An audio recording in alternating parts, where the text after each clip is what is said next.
Daaku Maharaj movie ఒక్క ముక్కలో చెప్పేస్తా సోది లేకుండా. డాకు మహారాజ్ అనేటటువంటి నానాజీ అనేటటువంటి సీతారామరాజు అనేటటువంటి ముగ్గురు క్యారెక్టరైజేషన్స్ చూపించేదే ఈ మూవీ కాన్సెప్ట్. మూవీ స్టార్టింగ్ అంతా కూడా పాపని కాపాడటం చుట్టూ తిరుగుతుంది. ఆ తర్వాత కుటుంబాన్ని కాపాడటం చుట్టూ తిరుగుతుంది. ఆ తర్వాత చూసినట్లయితే నీళ్ళ కోసం ఒక యుద్ధం అన్నమాట.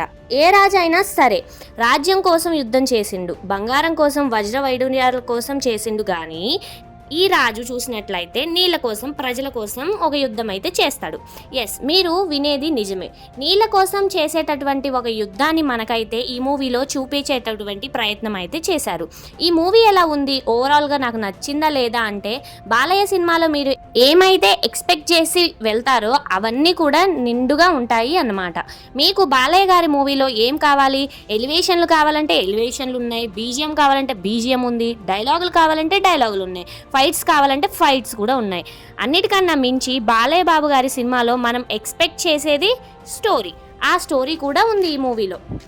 అసలు ఈ స్టోరీ ఏంటనేటటువంటిది మీకైతే ఒక హింట్ అయితే ఇచ్చేసాను నేను మీకు ముందే. నీటి కోసం చేసేటటువంటి యుద్ధమే ఈ మూవీ కాన్సెప్ట్ అంతా దీని చుట్టే తిరుగుతుంది అనమాట. ఇదే అంతా కూడా నాకు బాగా అనిపించింది. ముఖ్యంగా రాజు గెటప్లో అయితే బాలయ్య సూపర్గా ఉన్నారు. అటు అఘోరాగా అయినా, ఫ్యాక్షనిస్ట్గా అయినా, ఇటు రాజులాగా అయినా పోషించాలంటే బాలయ్య తర్వాతే. నాకైతే ఈ సంక్రాంతి విన్నర్ డాకు అనిపిస్తుంది. మరి మీ కామెంట్ ఏంటి? మీరు ఈ మూవీ చూసారో లేదో కామెంట్ చేయండి. మీకు మరి ఈ రివ్యూ నచ్చిందో లేదో కామెంట్ చేసి ఖచ్చితంగా మీ ఫ్యామిలీతో మాత్రం పక్కాగా ఈ మూవీకి వెళ్ళి ఎంజాయ్ చేయండి. సబ్స్క్రైబ్ చేసుకోవడం మర్చిపోకండి. అందరికీ హ్యాపీ సంక్రాంతి.